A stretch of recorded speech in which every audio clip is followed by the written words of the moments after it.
Última palestra do nosso retiro, quarta palestra, como resistir-lhe, ou seja, como resistir a esta ação do demônio sobre nossas almas.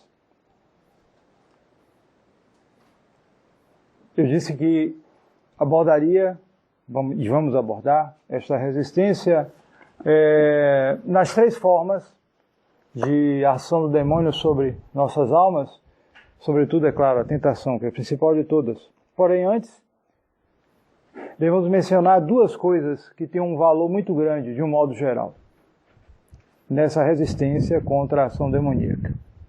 A primeira é a advertência, a célebre advertência do nosso primeiro Papa, que é São Pedro. São Pedro tem uma advertência em uma de suas epístolas, a segunda epístola de São Pedro, onde ele fala, nos adverte: irmãos, sede sóbrios e vigiai, porque vosso adversário, o demônio, vos rodeia como leão a rugir, procurando a quem devorar. Resisti-lhes firmes na fé. Note que esse pequeno trecho de São Pedro é lido todos os dias na igreja. Não falta. Porque está no breviário romano, no ofício de completas. É o capítulo, depois dos Salmos, vem esse capítulo. Esse capítulo é inalterável. Não muda nunca. Porque no ofício sempre há partes variáveis. Se diz um salmo, se diz outro, em dia de festa é diferente. Há muitas variações no ofício divino. Mas esse capítulo, essa leitura, essa pequena leitura de São Pedro é inalterável, não muda nunca. O que mostra a importância. Então, São Pedro nos adverte dessa ação. Ele é como um leão rugindo em volta de nós. Vai voltando, vai em volta procurando a quem devorar. Então ele pode estar rodando aqui, procurando um ou outro para devorar. O que está mais desprotegido, o que está mais vacilando, o que está mais... Então, procura sempre. Então, mas ele indica o que é mais importante, a fórmula de resistência. Resistir firmes na fé. Isso quer dizer que uma fé firme é o remédio para resistir às tentações do demônio. Agora, então temos que nos interrogar o que é uma fé firme. O que é ser fortes na fé? O que é uma fé forte? É uma fé que vence o mundo. É o que Nosso Senhor diz. A fé forte é aquela que vence o mundo, como Nosso Senhor venceu o mundo. Então, alguém que chega aqui e ouve essas palavras que eu estou dizendo, que é simplesmente a doutrina católica, e aprende o catecismo no domingo, escuta a pregação no domingo, escuta algumas coisas boas na internet por meio de gravações, etc. Então, e lê alguns livros bons, então ele se fortalece com um material bom. Mas quando ele sai na rua, ele vê algo completamente diverso. Antes, em tempos melhores, ele via uma diferença, sim, mas não era tanto assim. Se ele fosse no século XVII, vivesse, por exemplo, em Salvador, que era muito menor naquele tempo, ou mesmo em Cachoeira, como vocês viram, devem ter visto muitas igrejas ali. Em Salvador tem muito mais, certo? São 400 e tantas igrejas históricas na região de Salvador. 400 e tantas. Então, se naquela época alguém saísse de um retiro e fosse para a cidade, ele ia ver uma igreja lá, um padre celebrando, ele ia ver outra ali, ele ia ver uma congregação, uma ordem terceira lá também rezando, ele veria isso, todo mundo católico. Bom, claro que haveria sempre os mundanos, os desocupados, sempre há, né? Mas o ambiente era muito mais católico, então a diferença era menor. Pelo contrário, o que havia naquela época eram os falsos beatos. Eram aqueles que queriam aparecer, tinham uma vida que não era lá muito boa, né? Mas queriam aparecer como de confissão e comunhão. Porque era mal falado, né? Um sujeito que não frequentasse a igreja, isso, aquilo, falavam mal. É o contrário de hoje, né? Na época falavam mal. Então o sujeito procurava ter uma aparência, mesmo que tivesse uma vida errada por trás. O que havia muito esse problema naquela época.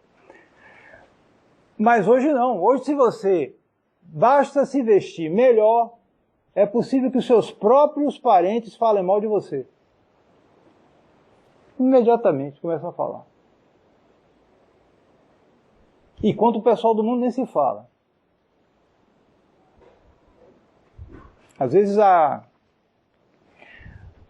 há pessoas que tentam ter um namoro católico e são mal falados pelos próprios parentes também. Porque querem ter uma vida correta, né?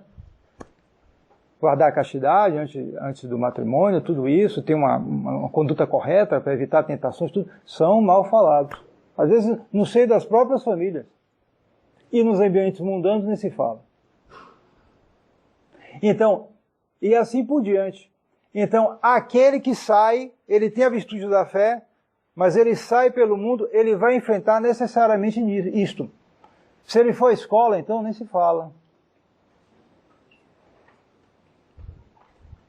No emprego também, a mesma coisa. As pessoas só pensam nesse mundo.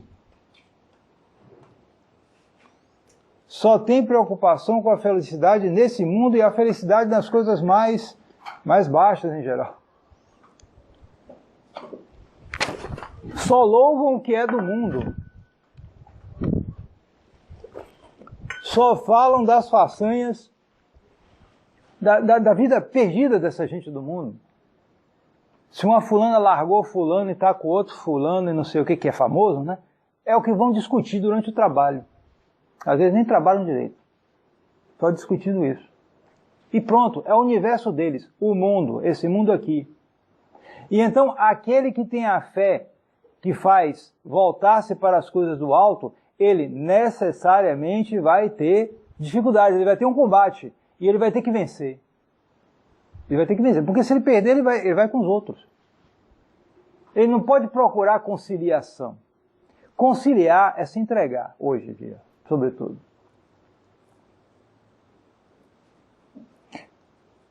Mediocridade hoje é um péssimo negócio. Sempre foi um mau negócio, mas hoje é um péssimo negócio. Então, você vai constatar se sua fé é forte se você enfrenta o mundo. Se você não corre. Se você procura, porque é isso, às vezes a pessoa, ela não quer estudar a sua fé ou tem preguiça, o que já é um sinal ruim. Uma pessoa que estudou o catecismo, fiz a primeira comunhão, pronto, parou, não precisa mais não. Eu não sou padre? Não. Hoje todo mundo quer estudar, todo mundo quer ser doutor, universidade tem em cada esquina. Então por que você não vai procurar aprender sua fé? Mesmo porque você será solicitado a isto. Muita gente fica confundido no ambiente mundano porque ele não tem argumento na hora. Mas por que ele não tem argumento? Ele não procurou estudar. Não procurou se informar. Prefere fazer palavra cruzada, procurar ver qualquer besteira aí, qualquer bobagem aí, resenha de futebol para os rapazes, e ou sei lá o que, livro de moda, ou qualquer coisa. Besteira, perder tempo, digamos logo. Qualquer frivolidade, para não se dedicar a estudos mais sérios, que são mais custosos. E que lhe dariam as ferramentas para enfrentar isso. Você teria então instrumentos para enfrentar essas situações. Além, é claro, desse fervor, desse amor a Deus, que é o principal inspirador, que nos faz enfrentar os ambientes mundanos. Porque para enfrentar o amor ao mundo, só o amor ao céu. Não tem solução, é só isso. Se você tem amor ao mundo, então você vai necessariamente ser mais ou menos atraído por aqueles que vivem só para esse mundo.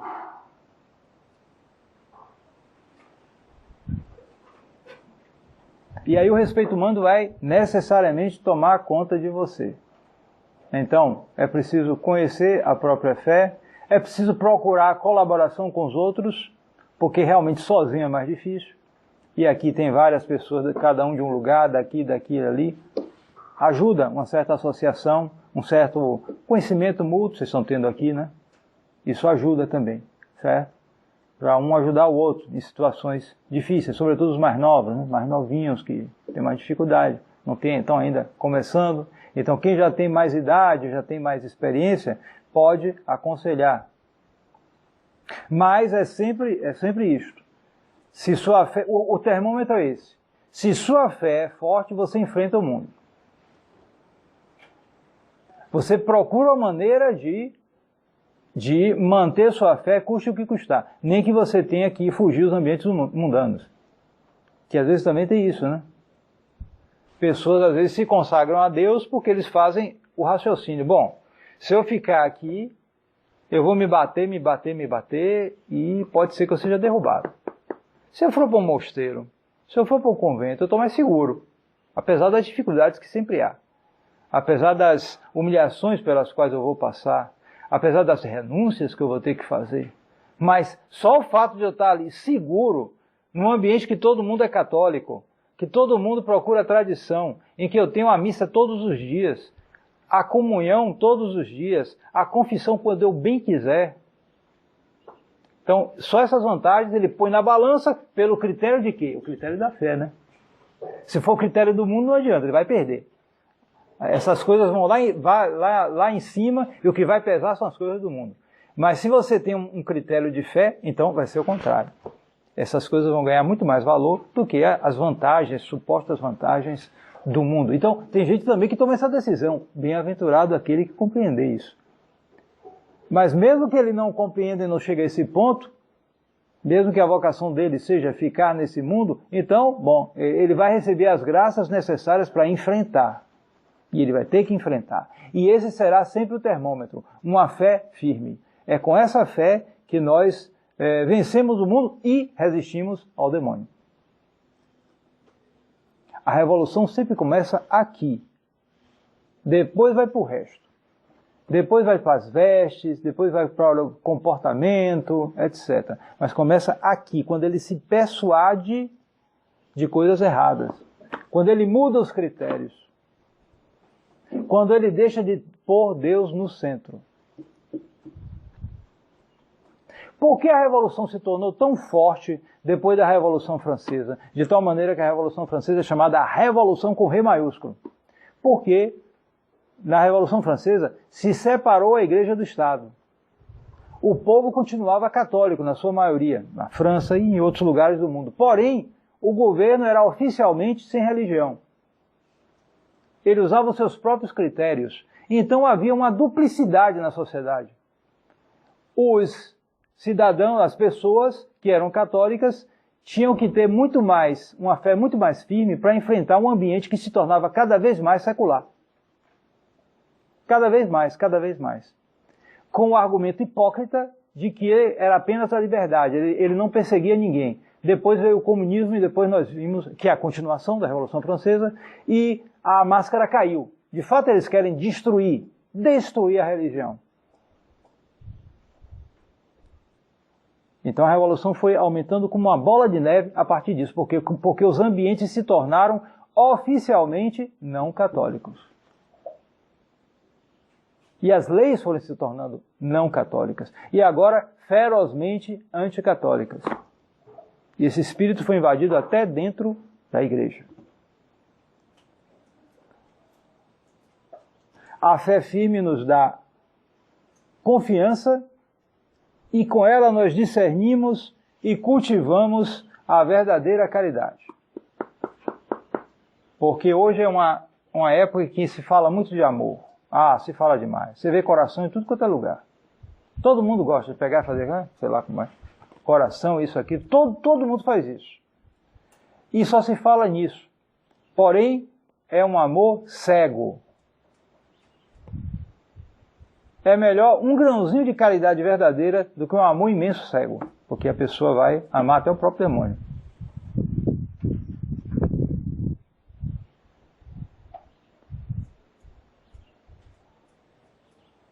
E quem é que dá a direção certa à caridade? A fé.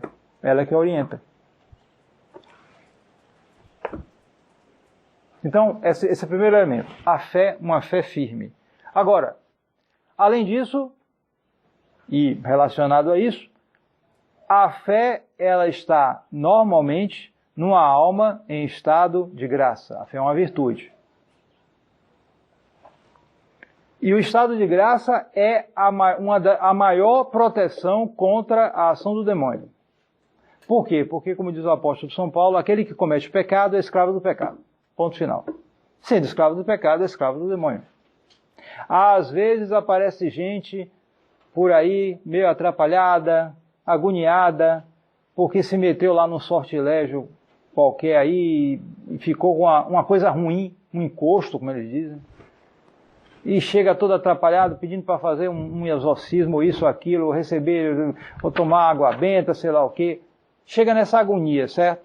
Então, se pode fazer isso? Se pode. Mas a primeira coisa que a pessoa deve fazer, se ela quer se livrar dessa influência, é uma boa confissão. Porque essa gente em geral vive em pecado. Então, o sortilégio aí que ela fez, ou a cartomante que ela consultou, ou o banho de folha que ela tomou, seja lá o que for, está dentro dessa vida de pecado. Não adianta muito se ela pegar uma água benta, conseguir uma água benta lá no mosteiro, né? E tomar água benta, ou isso, aquilo, fizer aspersão, se ela não muda de vida e não faz uma confissão, e não entra no estado de graça. Se ela vive uma vida de pecado, juntado sem casar, por exemplo. Não adianta muita coisa. Porque pelo pecado, ela é escrava do demônio.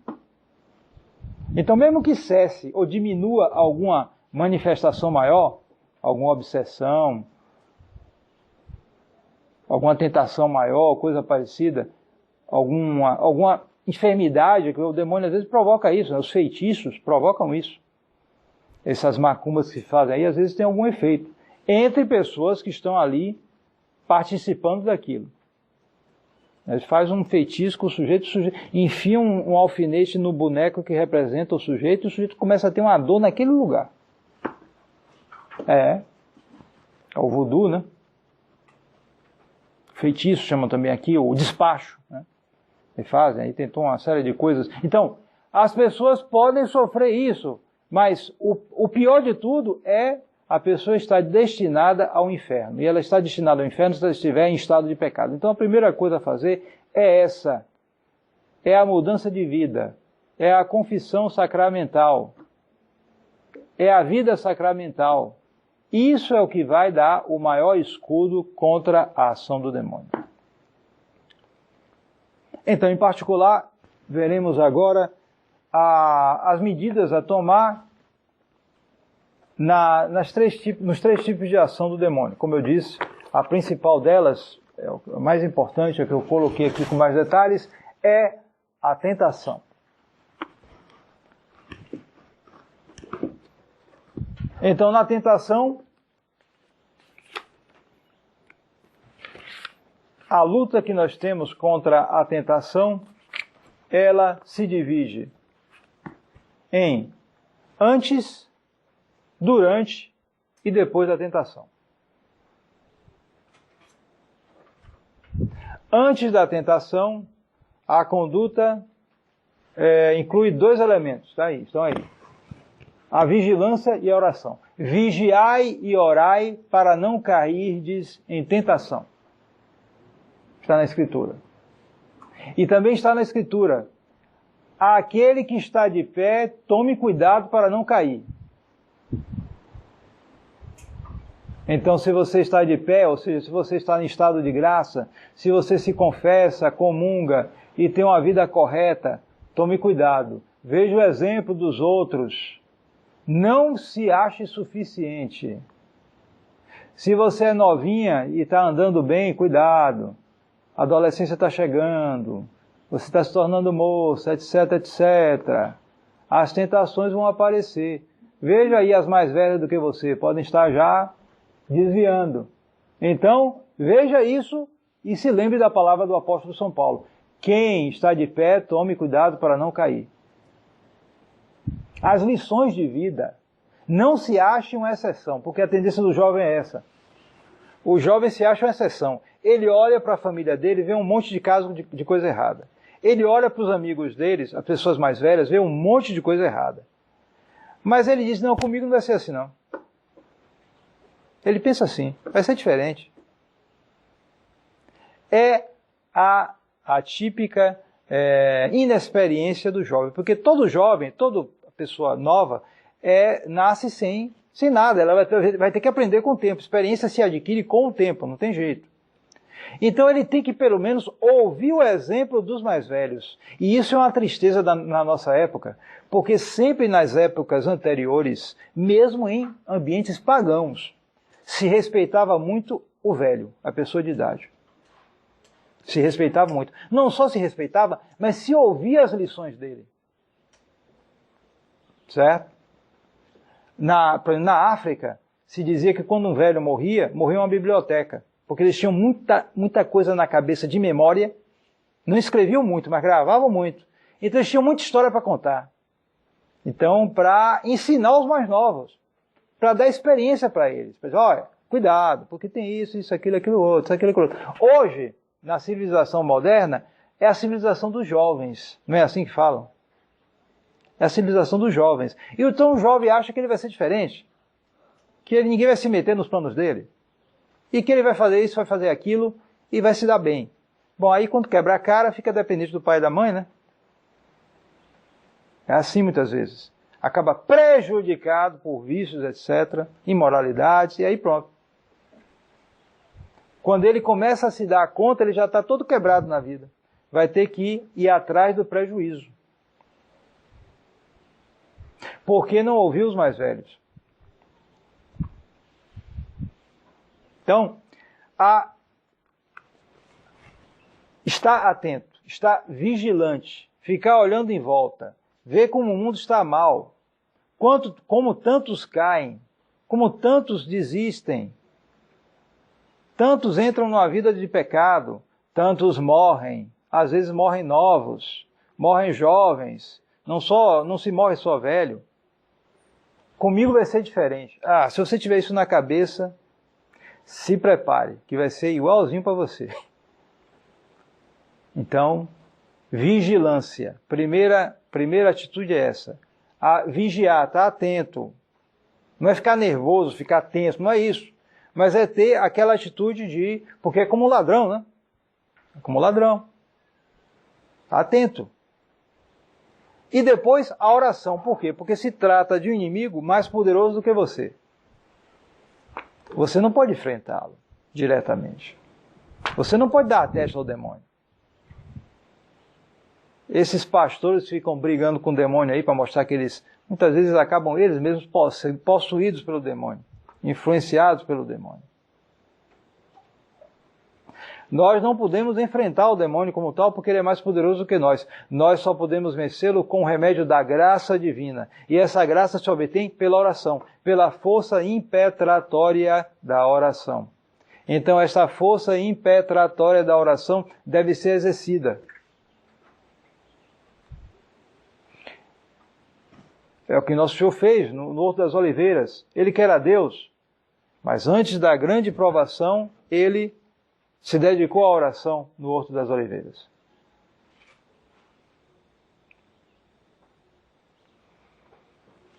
Então, antes da tentação é isso, essa atitude, vigiai e orai. Quando vem a tentação, não sabemos.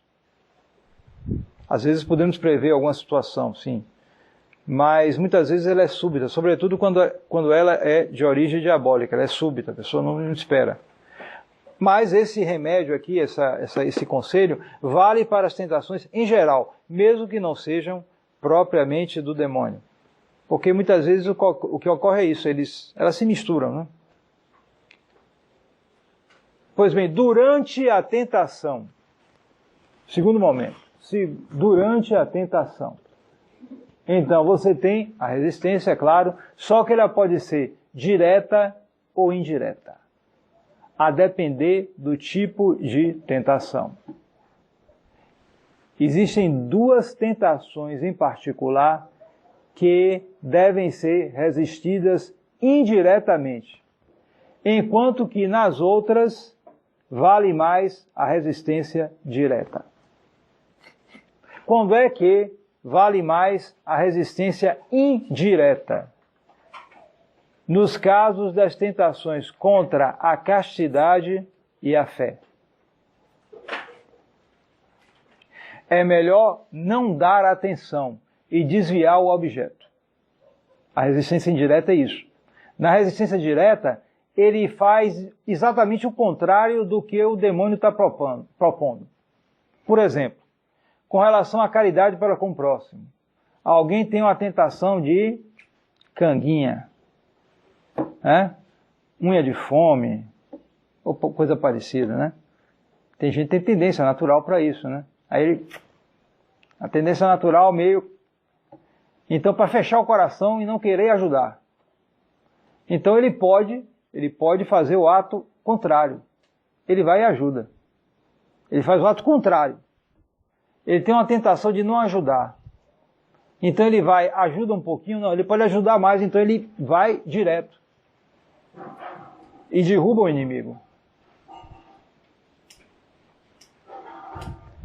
No caso do orgulho também, pessoas sentem tentação de orgulho, então elas podem fazer um ato de humildade maior para se humilhar. Não tem a história do eremita São Macário, que uma vez encontrou o demônio em forma de cachorro deitado na cama dele. O demônio querendo humilhá-lo, né? Era uma espécie de obsessão, né? Querendo humilhar o santo, né? Foi deitar na cama dele em forma de cachorro. Aí o São Macário chegou e disse: você pode ficar deitado, porque você só pecou uma vez, eu pequei muitas vezes. Aí o demônio de raiva se explodiu e foi embora. Acabou ele fazendo esse ato de humildade, se humilhando, ao invés de se irritar porque o demônio estava humilhando, né? Ele fez mais um ato de humildade. Se conta na história também dos padres do deserto, né? Os mosteiros daquela época não era brincadeira não, era uma regra muito estrita, e os abades muitas vezes eram duros. O sujeito tinha que se humilhar mesmo. Chegou um postulante que era um alto empregado, um alto funcionário do reino, um sujeito muita categoria, de muito prestígio, muito saber, né? E chegou lá no mosteiro do pessoal. O nome do abade era o abade João. Aí chegou lá, ficou batendo na porta, o pessoal, nada, não queria saber não. Era o contrário, tinha muita vocação e o pessoal desprezava. Até que ele foi admitido, não sei quanto tempo ele ficou batendo na porta, até ele entrar no mosteiro. Aí ele entrou no mosteiro e estava a refeição. O pessoal ia tomar uma refeição lá, né? Um almoço. E aí todo mundo sentou no seu lugar, ele não tinha lugar onde sentar, ele ficou no canto meio envergonhado, né? E o pessoal começou a comer, não dava nem importância a ele lá em pé no canto. Até que um monge chegou para o abade João e falou com ele assim: esse rapaz aí postulante, ele não tem onde sentar, ele não sentou em lugar nenhum. O abade olhou, pegou um pedaço de pão, jogou no chão. No chão, para ele comer lá no chão. E então o rapaz percebeu, estavam querendo humilhá-lo, né? Então, estavam tratando como um bicho, né? Como um cachorro, né? Jogou um pão lá no chão para ele comer. Ele pegou, ficou de quatro e foi que nem um cachorrinho e pegou com a boca o pão. Aí o abade, esse aí talvez tenha vocação, né? Tá monge, esse aí. Esse era bom, né? Ou seja, ele respondeu, ele podia ficar irritado, né? Reagir, estão me tratando como um cachorro e ir embora. Não, ele reagiu se humilhando mais ainda. Aí ele venceu o demônio mesmo. Ele venceu com um ato contrário. Contrário, humilhou mesmo. Derrubou de vez. Aliás, os atos de humildade derrubam o demônio para valer. É onde mais derruba o demônio, né? Não tem uma história do próprio demônio falando, acho que foi com o próprio São Macário, ele dizendo: Macário, você faz jejum, eu nunca como. Você não comete pecado contra a castidade, eu nem corpo tenho, nunca cometi. Você faz vigílias, corta horas do seu sono, fica sem dormir, né? Eu nunca durmo. Agora tem uma coisa que você faz, eu não consigo, é me humilhar. O demônio que disse para São Macário. Então, por isso aí você derruba forte. Derruba forte o demônio.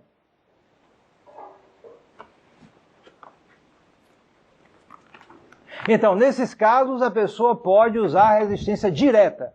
Mas no caso das tentações contra a fé e contra a castidade, é melhor que a pessoa utilize a resistência indireta. Como assim? Primeiro, não dando atenção àquelas sugestões. Certo? Hoje em dia, então, todos nós estamos contaminados de imagens ruins. É impossível evitar.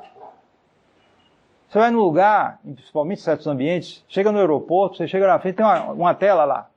Um monte de besteiras. Você vira para o outro lado, tem outra tela. Você não tem para onde você vira, tem uma tela.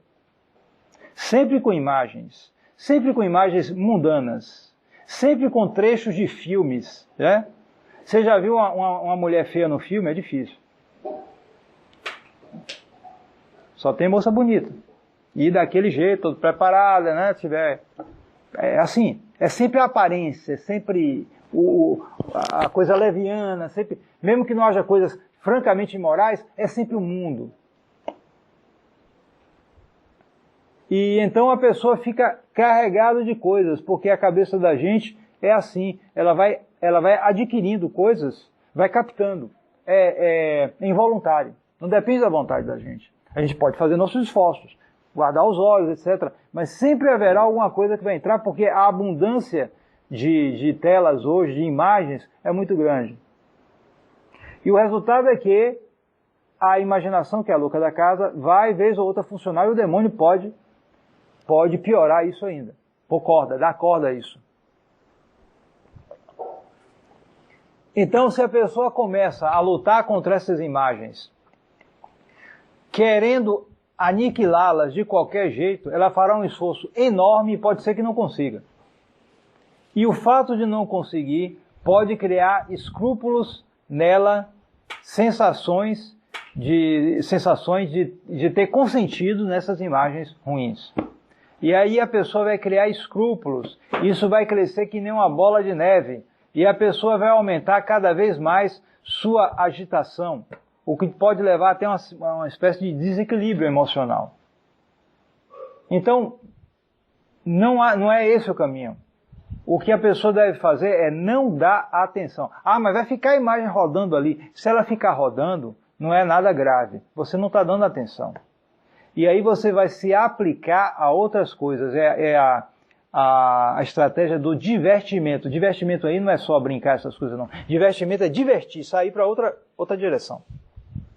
Você vai deixar aquela coisa que está caminhando ali um tanto involuntariamente, que você não quer, e você vai procurar o quê? As suas atividades atuais. O que você está fazendo naquele momento.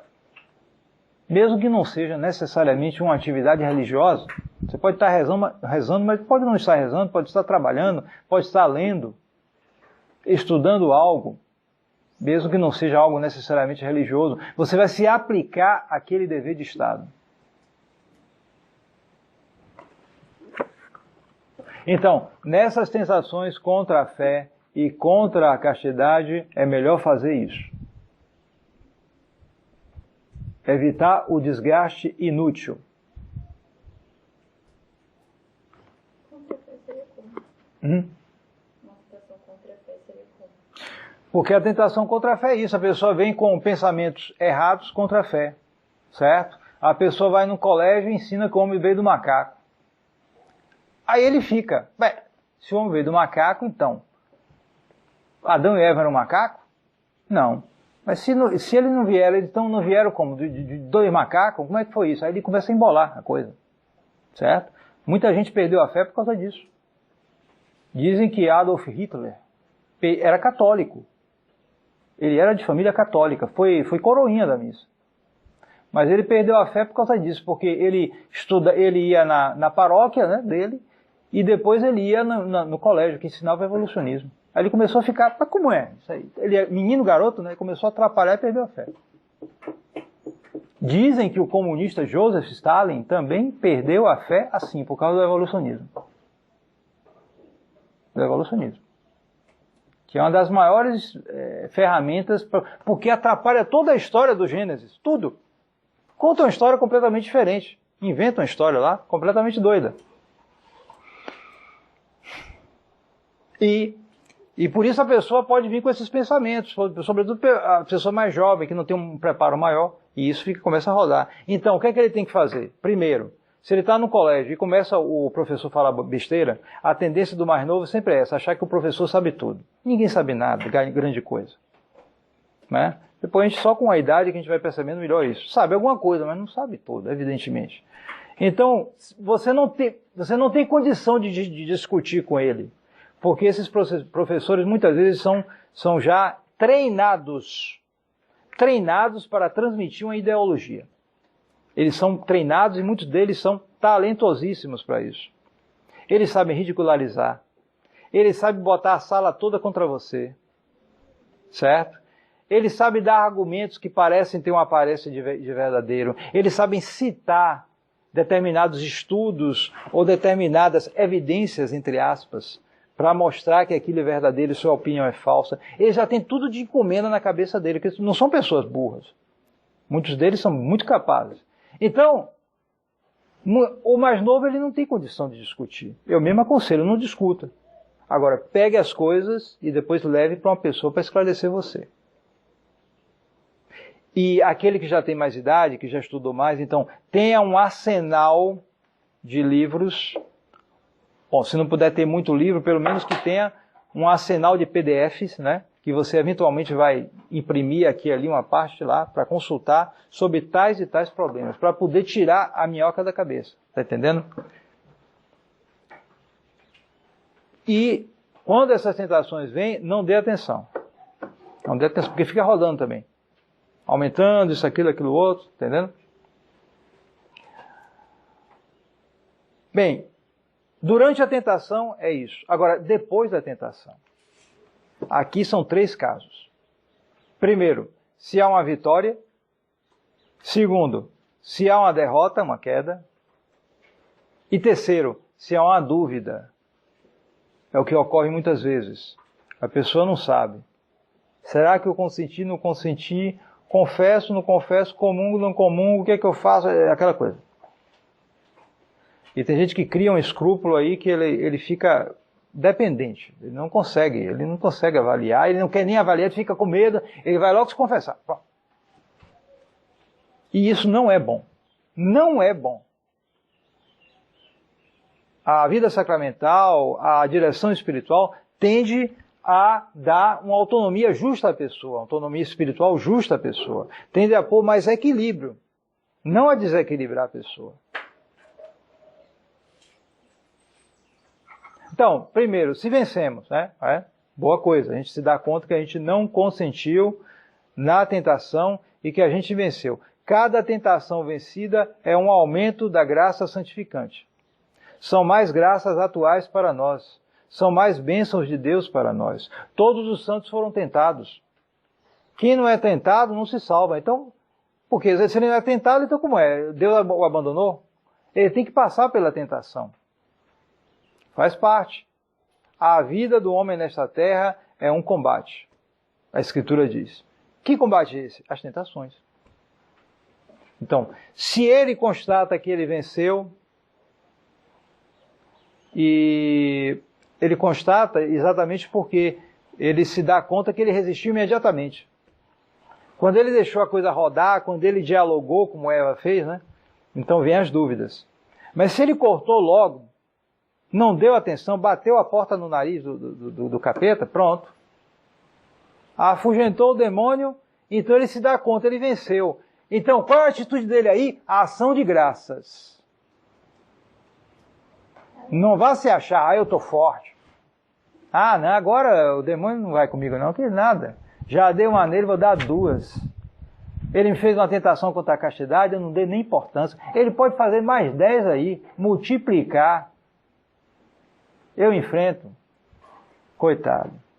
Não está vendo a queda que vai tomar. Então, tem que ter ação de graças nesse momento. Atribuir a Deus a vitória e não a você. Isso é capital. Se você começa a se achar alguma coisa, a se achar suficiente, né, como eu disse ontem, é uma característica típica do demônio. se achar soberbo. Ele venceu por suas próprias, porque ele é um sujeito lá que já está na tradição há muito tempo, então ele já aprendeu as coisas, né? Então ele já tem como vencer isso. Não. A ação de graças. Se você passou por uma tentação e você venceu, então põe-se de joelhos e agradeça a Nosso Senhor. Reze uma Ave Maria, um Glória ao Pai e agradeça. Segundo caso, se caiu. Né? Se caiu. A pessoa percebe a queda, sobretudo, pelos atos. Né? Quando é questão de pensamento, o que ocorre mais são dúvidas. Mas quando a pessoa cai mesmo, sobretudo quando há atos, né? Atos maus, né? Então, alguém é aliciado para pecados contra a castidade e acaba caindo mesmo, exteriormente. Então pronto, não tem dúvida, caiu. Caiu e ponto final. Está em pecado. Então qual a atitude a tomar? Não se deixar invadir pelo desânimo. É a principal atitude. Não se deixar invadir pelo desânimo. Porque depois que ele cai na tentação, ele ouve, entre aspas, uma espécie de gargalhada de Satanás.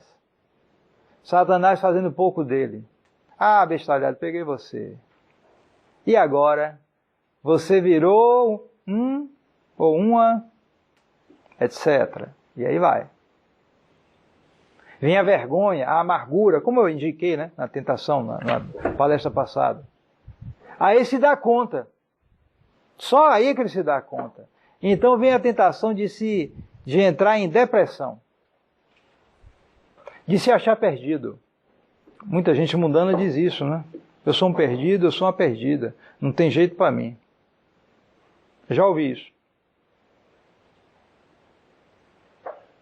E a tentação de se entregar mais ainda àquilo, pior ainda. Aí o desespero. Do desânimo se pode passar ao desespero. E aí a coisa fica cada vez mais difícil.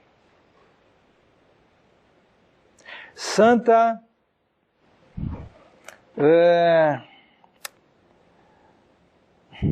Me fugiu agora o nome da santa. O corpo dela está até incorrupto. Meu Deus. Me vem até à mente o nome do que escreveu a biografia dela, Frei Giunta Benveniati. Mas o nome da santa é Santa Margarida de Cortona. Pronto, fiz a associação de ideias, lembrei. É uma santa do século XV. Era uma terciária franciscana. Essa santa era uma moça muito bonita. E ela acabou se deixando aliciar pelo mundo, se juntou com um homem sem casamento. Um dia, esse homem saiu para uma viagem lá a cavalo com um cachorrinho. Aí voltou, daqui a pouco volta o cachorrinho latindo com ela. Aí ela ficou, o que foi? O cachorrinho foi levando ela, né? Quando ela viu, o homem estava assassinado. Alguma coisa lá, sei lá, algum inimigo, sei lá, matou o amante dela. E ela se deu conta imediatamente que esse homem deve estar no inferno por minha causa. Porque ela era a amante dele. Né? E então, ela teve tentação de desespero, teve tentação até de entrar numa vida pior. Ela tinha 28 anos, bonita, né? Podia entrar numa vida pior ainda. Mas ela resistiu a isso, venceu essa tentação de desânimo, depois desse pecado, né? E entrou numa vida de grandíssima penitência, numa vida de santidade. De tal modo ela chegou a alta santidade que quando ela morreu, não sei como foi revelado, que ela estava no céu, no coro das virgens. Que tal? Ela que tem uma vida, né? Ela está no coro das virgens. E o seu corpo está incorrupto, lá em Cortona, na Itália. Então, teve essa tentação, mas não se deixou levar. Ela caiu. Ela caiu. Os santos não são imaculados, não foram imaculados sempre, só Nossa Senhora é imaculada. Os santos passaram por situações difíceis e alguns realmente foram pecadores antes. Mas eles venceram a tentação e não se deixaram levar pelo desânimo e pelo desespero, pior ainda. Então, primeira queda, se houver uma queda, procurar logo o remédio da graça. Porque o que é que acontece? Muita gente às vezes mantém um estado de graça durante algum tempo, mas quando cai, enfia a cara na lama. Não para. É como se fosse um vaso que caiu e quebrou, não tem mais jeito. Aí se entrega. É uma espécie de depressão e de atração pelo pecado, um negócio meio doido. Ele se desespera na vida de pecado durante algum período, até que surge a oportunidade, ele tem que ir ao mosteiro, né? E aí quem sabe eu possa começar de novo. Aí vai começar aquilo todo de novo, meu caro. Então, se você teve a desgraça de cair no pecado mortal, procure imediatamente se levantar. Um só. Por quê? Porque se você crucificou de novo a Nosso Senhor, você não vai crucificar 2, nem 3, nem 4. Já basta uma. Procure imediatamente a confissão o mais rápido possível. Sair imediatamente da lama do pecado. Não espere. Quem começa a perder dinheiro, perde R$1.000, R$2.000, ele não espera, ele procura logo ver o que está ocorrendo. Então, clonaram o meu cartão, ou coisa parecida, não é? É muito pior com o pecado.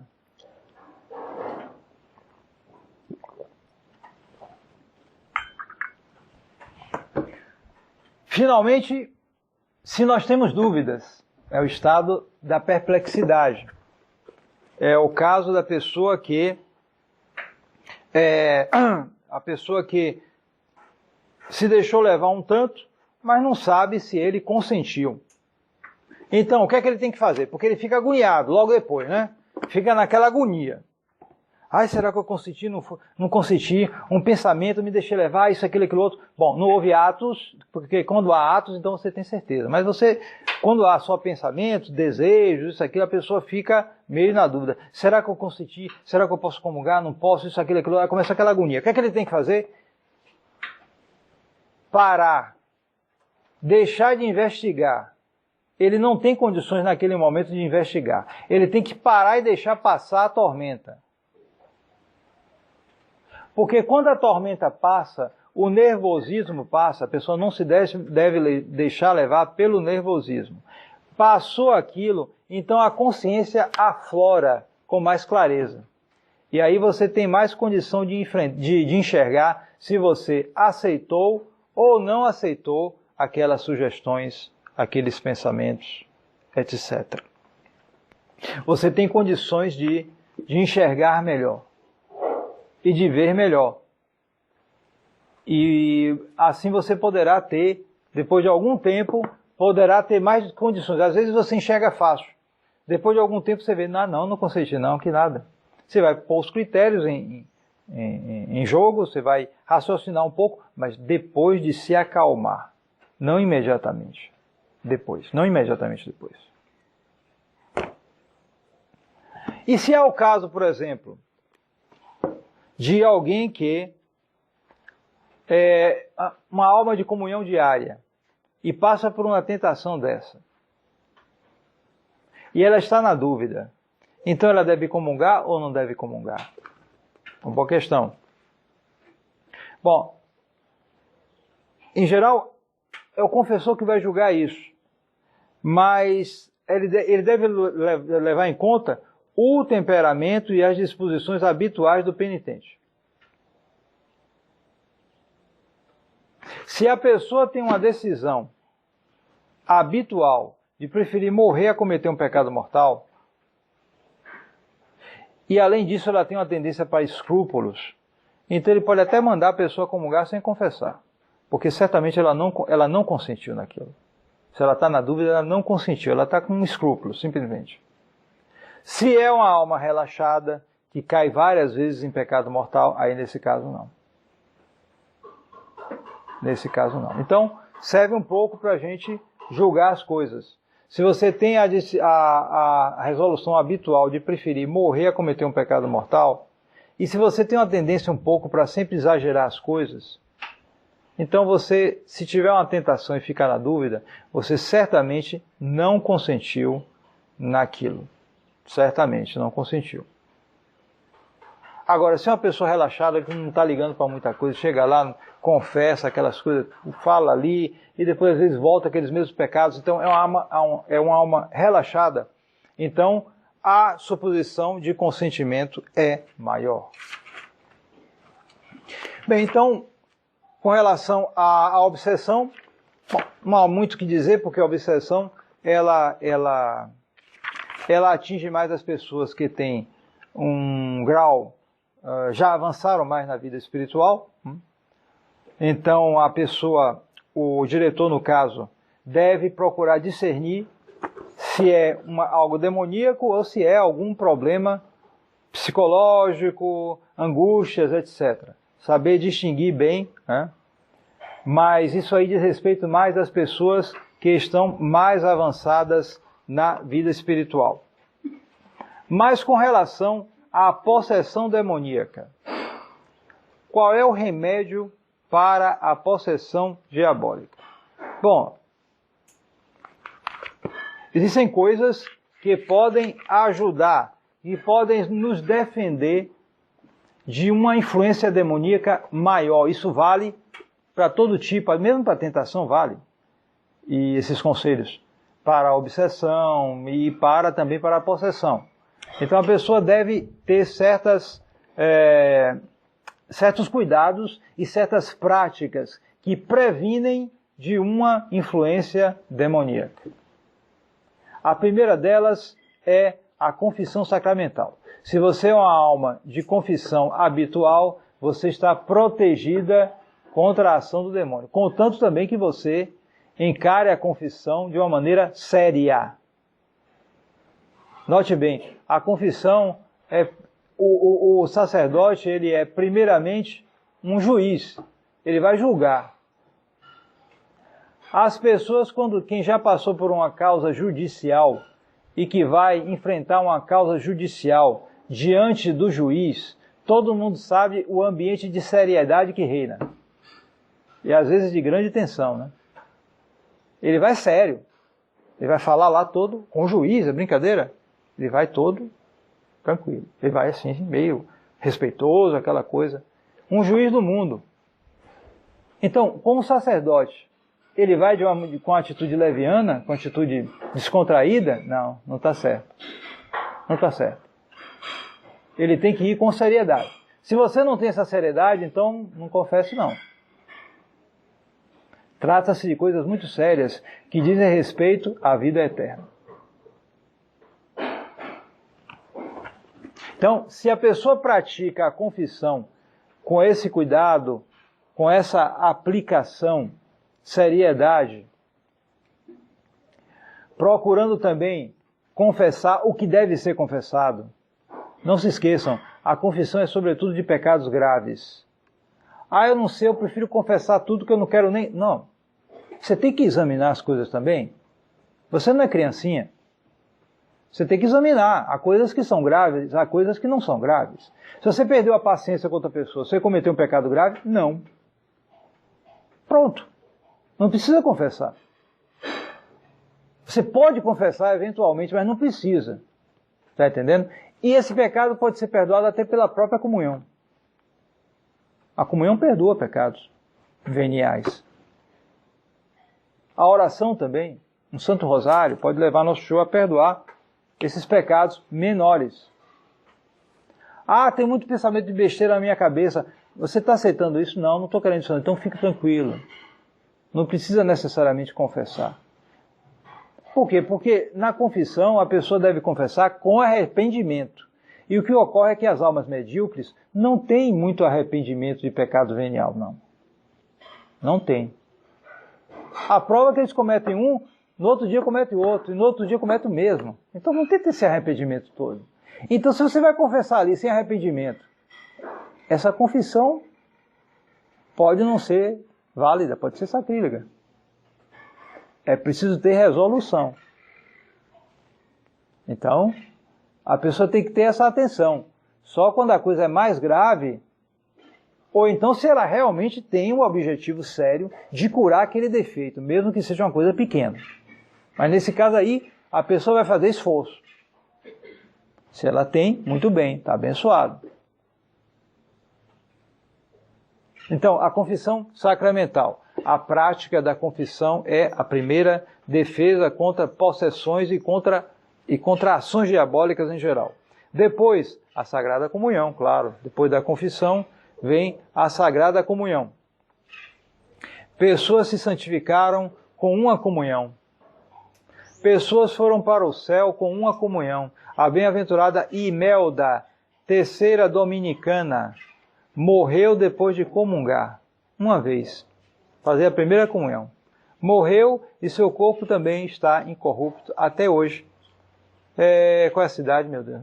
Esqueci agora. Mas tem a foto dela, moreninha assim. Ela perfeito o corpo dela. Século XV também. A bem-aventurada Imelda morreu depois de uma comunhão. Se santificou de tal maneira que foi para o céu direto. Essa o demônio nem chegava perto. Depois, a oração e o jejum. A oração e o jejum. Nosso Senhor mesmo diz, esse tipo de demônio só é expulso com oração e com jejum. Então tem certos demônios que a pessoa tem que... Bom, a penitência em geral, né? A oração e a penitência de um modo geral. O jejum ajuda muito, porque o jejum é algo que nos acompanha durante o dia. Não precisa ser uma privação total de coisas, que às vezes a pessoa não aguenta. Mas uma privação menor que acompanha o dia da pessoa. O jejum assim, mais ou menos oficial, consiste em uma refeição inteira e 2 refeições pequenas. Então, um café da manhã bem pequeno, um almoço normal e um jantar maior do que o café da manhã, porém menor do que o almoço, menor do que o normal. Então, a pessoa sente aquela privação, aquela falta. Então, ela passa uma manhã, né, com dificuldade, não comeu muito, almoça bem, tá bom, mas chega de noite, ela tem vontade de, encher a barriga de noite para dormir bem, mas não, vai comer menos. Então, aquilo acompanha o dia da pessoa. Ela sente aquela falta, certo? Há comunidades religiosas, como a que eu passei lá na França, né, que eles faziam a maior parte do ano esse tipo de jejum. Só domingo é que eles suspendiam ou uma festa especial. Começavam na exaltação da Santa Cruz, em setembro, e ia até a Páscoa do outro ano. Aí tinha até a balancinha para medir tudo, você tinha tudo medido. Aí você bota regra, não é fácil não. Mas bota uma brida na nossa sensualidade, né? E isso mantém um demônio distante, viu? Isso ajuda, o jejum ajuda. Não precisa fazer grandes coisas extraordinárias e depois largar tudo. Não adianta. Hoje eu vou fazer um jejum que vai ser só pão e água, viu? Aí passa aquilo, depois só um dia o resto não está nem ligando. Para quê? É melhor uma coisa que acompanhe você, mesmo que não seja tão forte assim. Os sacramentais. Qual é a diferença dos sacramentos para os sacramentais? Os sacramentos operam por virtude intrínseca. Os sacramentais dependem em grande parte das nossas disposições. Assim, os sacramentos têm muito maior importância e dignidade do que os sacramentais. Porém, os sacramentais podem ajudar muitíssimo. Os sacramentais são, por exemplo, a medalha, o escapulário de Nossa Senhora do Carmo, o escapulário verde, a medalha de São Bento, a medalha de Nossa Senhora das Graças, certo? Essa aqui veio do lugar das aparições, me foi dado. Então, tudo isso são sacramentais, coisas que nos ajudam muito e que ajudam a conter a ação do demônio. A cruz de Nosso Senhor é muito importante, particularmente, contra a ação do demônio. Onde há uma cruz, o demônio sai correndo. Ele não quer saber. Não quer saber. Porque é ali que ele foi derrotado. Foi na crucifixão que o demônio foi derrotado. Então ele odeia esse sacramental em particular. A água benta também. Outro sacramental importantíssimo, que nós devemos ter, por exemplo, na entrada de casa ou do quarto. para nos benzer quando entramos, ou para eventualmente aspergir certos lugares. O sal bento também, outro sacramental, e assim por diante. As relíquias dos santos. As relíquias dos santos. Há pessoas que conseguem uma grande proteção através das relíquias. Porque nos dão uma assistência especial daquele santo do qual nós conservamos e honramos tal ou qual relíquia dele. Finalmente, há os exorcismos. Existe o exorcismo propriamente dito, do ritual romano, que é utilizado somente em casos muito especiais de possessões comprovadas, né? Mas existe também o exorcismo de São Miguel, que é um exorcismo que pode ser usado por qualquer um, porque ele não é propriamente um exorcismo oficial, mas ele tem uma ação positiva contra o demônio. Então, cada um de nós pode conseguir isso e eventualmente rezar esse exorcismo de São Miguel. Ele foi feito pelo Papa Leão XIII. O Papa Leão XIII que testemunhou, né, todo o aumento da influência demoníaca, onde ele viu que realmente os demônios iam ter uma influência muito maior no século XX. E nós vemos agora o resultado no século XXI, né, como a humanidade foi profundamente conturbada, e a igreja também, pela ação desses demônios. Porque eles saíram em maior número e porque eles conseguiram maior poder sobre os seus servos. Notem bem, os servos do demônio hoje têm mais poder. Esses servos são seres humanos. Notem bem, há uma, digamos assim, uma possessão, uma influência progressiva do demônio sobre os seres humanos até chegar ao anticristo. Quando chegará, não sabemos.